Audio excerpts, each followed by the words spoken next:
খবর তোমার? এই তো আছি ভালো। তোমার পরীক্ষার কি অবস্থা? আমার পরীক্ষার অবস্থা ভালো। আচ্ছা যাই হোক, তুমি তোমার কথা বলো। তোমার কি অবস্থা? তুমি কি করছো? কি বলতে চাচ্ছ তুমি? আমি এর জন্য তোমাকে ডাকলাম। আমি কি বলতে চাচ্ছি তোমাকে তো এর আগে আমি বলছি, বাবা 5 লক্ষ টাকা পণ চেয়েছে, তাছাড়া বিয়ে দিবে না। দেখো, আমার শুধু একটা মা আর আম্মা, আমার তো বাবা নেই। আর আমার থাকার মধ্যে শুধু আমার বাবার ওই ভিটা বাড়িটা, ওইটা বিক্রি করে তো 5 লাখ টাকা হবে না, 3 লাখ টাকার মতো হতে পারে। আমি এখনো শিওর না। তাহলে আর কি করার? তাহলে তোমার আর আমার বিয়ে হচ্ছে না। মানে তুমি কি কোনোভাবে 5 লক্ষ টাকা ম্যানেজ করতে পারবে না? আচ্ছা আমি কিভাবে ম্যানেজ করবো তুমি আমাকে বলো। আমার কি বাবা আছে যে সে আমাকে ম্যানেজ করে দিবে? আমার তো বাবা না। তাহলে তোমার সঙ্গে আমার আর হয়তো বিয়ে হবে না। এটা কি বললে তুমি? তুমি আমাকে ভালোবাসো না? ভালোবাসি, কিন্তু বাবার তো কথা অবাধ্য হইতে পারবো না আমি। এটা কি তোমার শেষ কথা? বলে নিতে পারো তুমি, এটা আমার শেষ কথা। আচ্ছা ঠিক আছে, যাও। শোনো, আমি যাচ্ছি, তুমি একটু তোমার মার সাথে এই বিষয় নিয়ে একটু ডিসকাস করে আমাকে জানাও। ঠিক আছে। আর তুমি ভালো থেকো। আচ্ছা ঠিক আছে।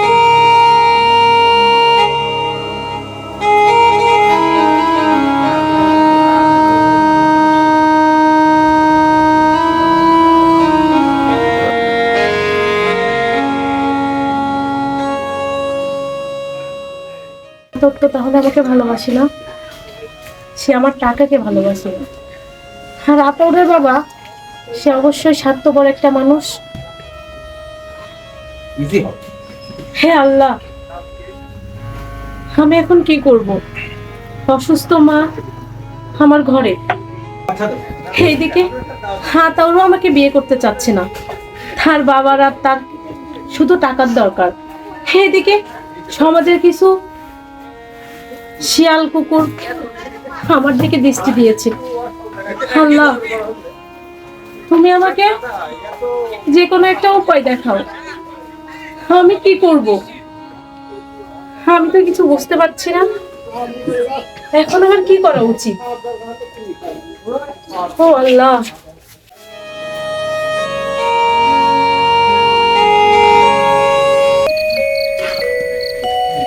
এই ওইদিক হ্যাঁ ওইদিক ডলারটা একটু ভালো করে ডলো, আর তুমি কালারটা ভালো করে মিশাও, মিশায় মাখো। ছেলে আবার আমেরিকা থেকে আসবে বুঝছো, 2-3 মাসের মধ্যে চলে আসবে, অতএব কাজটা একটু দ্রুত করো। হ্যাঁ স্যার, তাড়াতাড়ি কাজ হবে, 3 মাসের আগে হবে।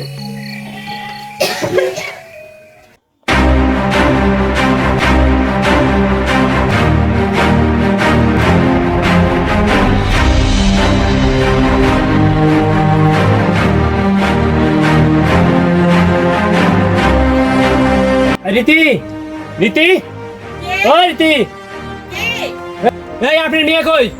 আমার মেয়ে টিউশনিতে গিয়েছে বাবা। আপনি মেয়েকে দেখা করতে বলছিলাম, দেখা করেনি।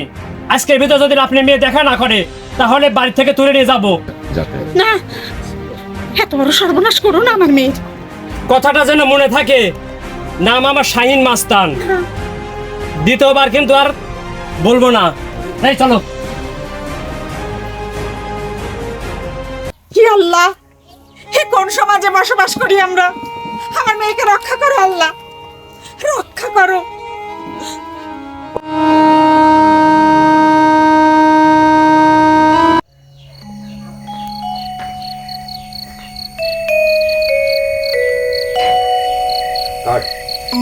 ওইভাবে থাকবে।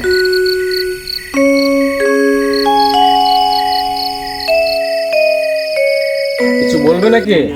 জি বাবা। হ্যাঁ বলো। বলার জন্য তো আসছি। বলো কি বলবে বলো। তোমার সিদ্ধান্ত পাল্টাবে না? কখনো না। ওই ফকিন্নির মেয়েকে আমি আমার ছেলের বউ হিসাবে কোনোদিন মেনে নেব না। মেনে নিতে পারি, বলছি 5 লক্ষ নগদ টাকা দিতে হবে।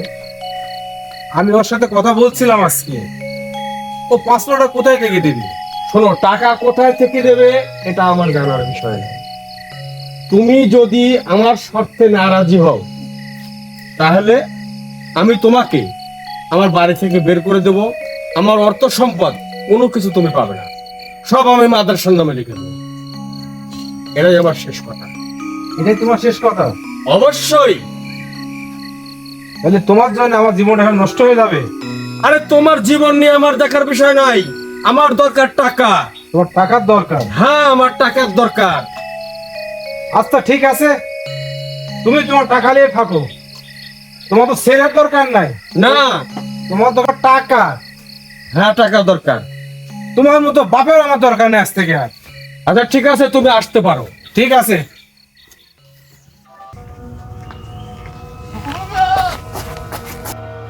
মা, রীতি, কি হয়েছে মা? এসেছিস মা? হ্যাঁ আমি কিন্তু তোমার কি হয়েছে? কিচ্ছু হয়নি। তাহলে কিছু তোমাকে হয়নি। এমন লাগছে কেন?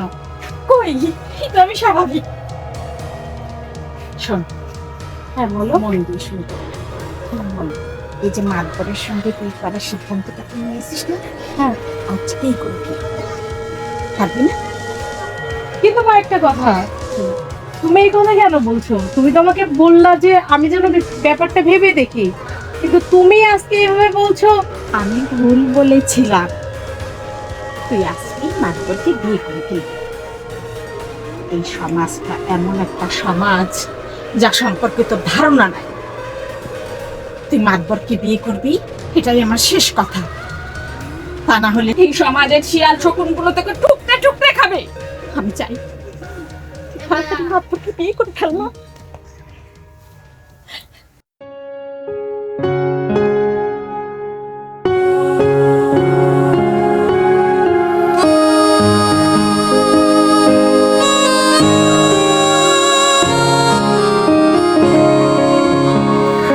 আসসালামু আলাইকুম।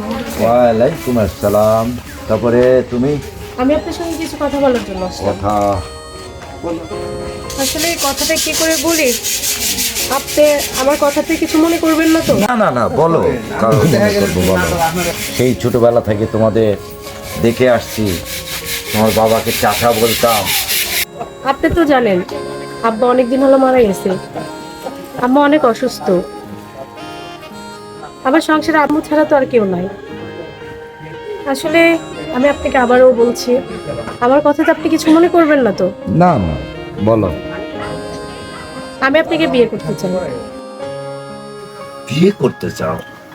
ওটা এই সিদ্ধান্ত কিভাবে নিলে আমি বুঝলাম না। আমাদের এলাকাতে তো খারাপ মানুষের অভাব নাই, আচ্ছা আর তারা আমাকে প্রতিনিয়ত উত্তপ্ত করে। আচ্ছা, এই কারণে আমার এই সিদ্ধান্ত নেওয়া ছাড়া কোনো উপায় নাই। কিন্তু আমার একটা ছেলে থাকে আমেরিকায়, জানো। এই যে বাড়িতে কাজ চলছে, 3 মাস পরে ছেলে বাসায় আসবে। তারপরেও আমি একটা বয়স্ক লোকের সঙ্গে তুমি বিয়ে করবে, তুমি একটা ভালো স্টুডেন্ট, আমি জানি তুমি একটা ভালো ছাত্রী। ইতিমধ্যে শুনলাম তুমি বিসিএস পরীক্ষাও দিয়েছো।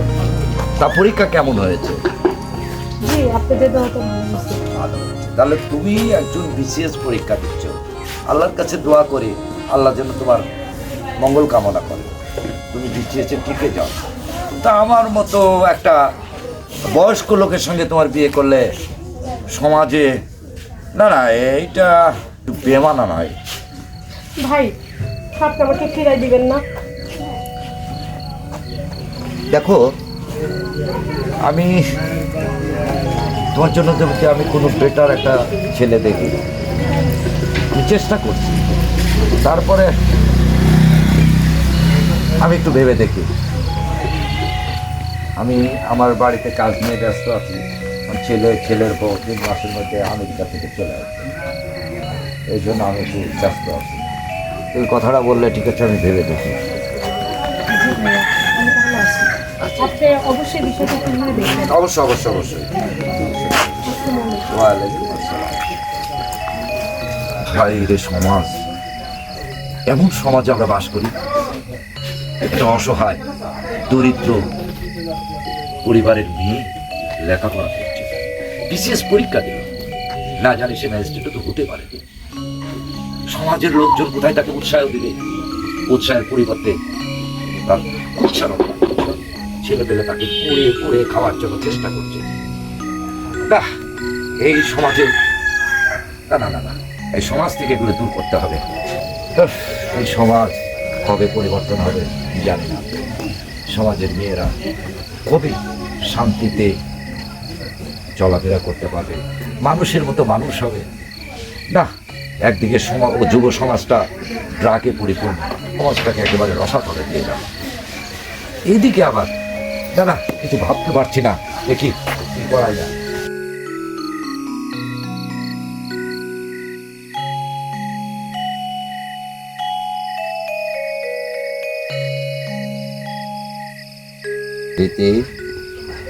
আসসালামু আলাইকুম। ওয়ালাইকুম আসসালাম। কেমন আছেন আপনি? আলহামদুলিল্লাহ। খুব ভালো সময় এসেছেন। কিন্তু বিষয়টা কি বলুন তো? বিষয়টা তেমন কিছুই নয়। আপনি আমার মেয়েকে বিয়ে করুন। শোনেন, আমার মেয়েকে বাঁচান। আমি সব দেখেছি। গুন্ডা ফান্ডা আপনার বাড়িতে এসেছিল, আমি দেখেছি। আসলে আমার একটা চিন্তা ছিল, এই সমাজে আমি বয়স্ক মানুষ উপহাস করবে আমাকে, আপনাকে, আপনার মেয়েকে। তাছাড়া সে বিচিএস ক্যাডার, সে বিচিএস পরীক্ষা দিয়েছে, দোয়া করে সে বিচিএস পাস করবে। অবশ্য আমার একটা সন্তান আমেরিকাতে থাকে, বাড়িতে কেউ নেই। তারপরেও সমাজের পরিস্থিতি থেকে আমার মনে হয় এই সমাজ থেকে বাঁচানোর জন্য আমাকেও সিদ্ধান্তটা নিতে হবে। ঠিক আছে, আমি আপনার সিদ্ধান্তে একমত। আপনি খুশি হন ভাই? এই, আপনি কি আমি তোমার স্বামী না? আছেন তুমি? আচ্ছা, এবার বসেন তো। কে তুমি? হ্যাঁ বলো, তোমার সাথে কথা ছিল। কি কথা বলতে চাও তুমি? তোমার সঙ্গে আমার কোনো কথা নাই। না, আজ তো বিসিএস এর রেজাল্ট বের হয়েছে। ও আচ্ছা আচ্ছা, আমি সেটা ফোনে দেখেছি। আজকে মনে হয় সেজন্য এসেছো না? সেজন্য বলতে সেটা না, আমি তোমাকে বিয়ে করার জন্য। কিন্তু আমার তো বিয়ে হয়ে গেছে। এই যে দেখছো, এটা আমার হাজবেন্ড। ও, তার মানে 5 লক্ষ টাকা পণ ছাড়া তুমি বিয়ে করবে না। গুন্ডা পাঠিয়ে দাও যে আমার, তাই না? তারপরে যখনই শুনেছ চিফ ক্যাডার ম্যাজিস্ট্রেট, তখনই ছুটে এসেছ। Very fine, very fine. এসো। তুমি আর কখনো আমার সামনে আসবে না, বুঝেছো?